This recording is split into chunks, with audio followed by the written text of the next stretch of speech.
Ora bem, 10 anos depois de terem basicamente redefinido o filme de gangsters com Scarface, o realizador Brian De Palma e o ator Al Pacino juntaram-se outra vez e o resultado foi O Mundo de Carlito. Um filme que, assim à primeira vista, até podia parecer ter o mesmo ADN, mas que na realidade é uma coisa completamente diferente. É uma obra-prima trágica, melancólica e é a fundo nela que vamos mergulhar agora. A comparação é inevitável, mas diz-nos tudo. Se o Tony Montana de Scarface era uma força da natureza, quase animal, sempre aos gritos, sempre no excesso, o Carlito Brigante é o seu oposto total. Ele é calmo, quase sereno. Ele não quer conquistar o mundo, ele só quer fugir dele. E é precisamente esta diferença de tom que é a chave para percebermos a genialidade deste filme. Silêncio, melancolia, romance. Quer dizer, são palavras que raramente associamos ao cinema de gangsters, não é? No entanto, esta citação apanha na perfeição a essência de Um Mundo de Carlito. Num género que é dominado pela violência, este filme destaca-se por ter uma alma quase poética. Então a pergunta é: o que é que o torna tão especial? O que é que o eleva a este estatuto de obra-prima? A chave está mesmo aqui. Este não é um filme sobre a ascensão de um criminoso. Nada disso. É sobre a sua tentativa desesperada de redenção. É a história de um homem que luta com unhas e dentes para escapar do seu próprio passado. Uma força que é tão implacável e inevitável como, sei lá, como a própria gravidade. E aqui temos de falar da ousadia do Brian De Palma.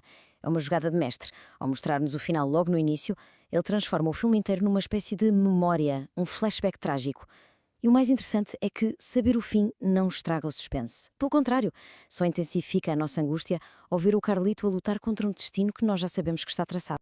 E no centro desta tragédia toda, claro está ele, Carlito Brigante, interpretado por Al Pacino, no que muitos críticos dizem ser a melhor performance de toda a sua carreira. E olhem que a concorrência é forte. É uma atuação de uma subtileza e de uma profundidade mesmo incríveis. Esqueçam lá os gritos e a exuberância de outros papéis. Aqui, o Pacino está muito mais contido. O seu Carlito está visivelmente cansado, está desgastado por uma vida inteira de crime. Ele fala baixo, move-se com uma calma que, na verdade, esconde uma tensão interior brutal. A única ambição dele é simples: juntar dinheiro suficiente para fugir e ter uma vida normal. Só isso.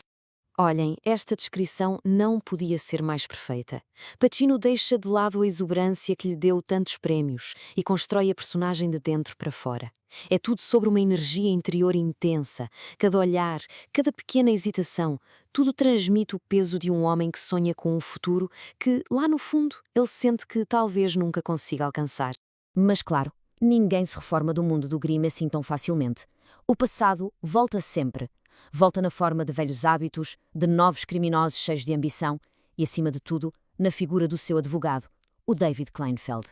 Interpretado por um Sean Penn completamente irreconhecível, o Kleinfeld é o oposto exato do Carlito. Ele é o caos em pessoa, viciado em cocaína, paranoico, cada vez mais imprudente.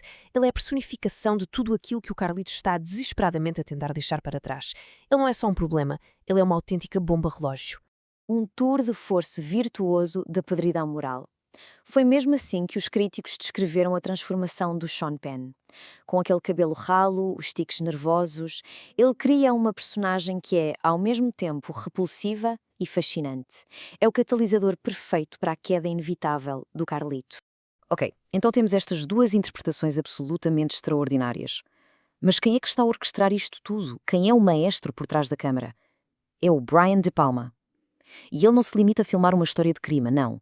Ele encena uma tragédia quase operática, onde cada movimento de câmara é coreografado com uma precisão que até arrepia. De Palma é um verdadeiro mestre da tensão.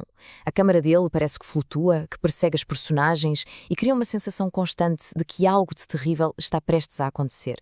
Ele usa aqueles longos planos de sequência que nos puxam para dentro da ação, que nos fazem sentir a claustrofobia e o desespero do Carlito, e depois, de repente, tudo explode em momentos de violência súbita e brutal.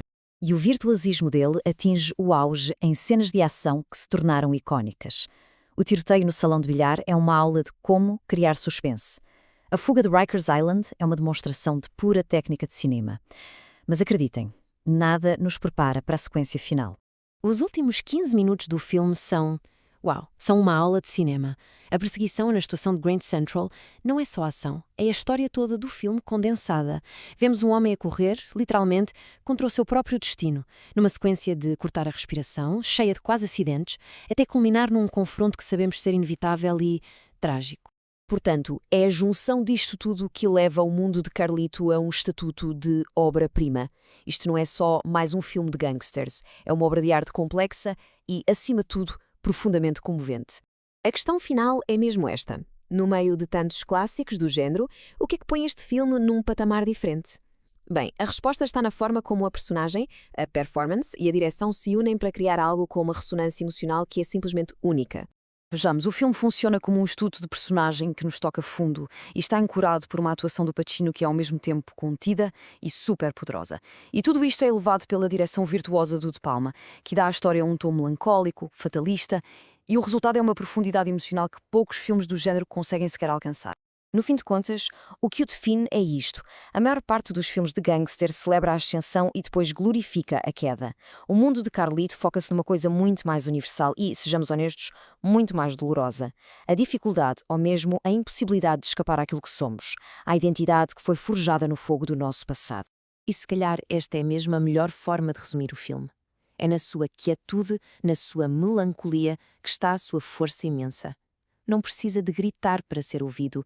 O seu sussurro ecoa muito tempo depois de os créditos terminarem e deixa-nos a pensar nos sonhos desfeitos e na luta, por vezes impossível, contra o nosso próprio destino.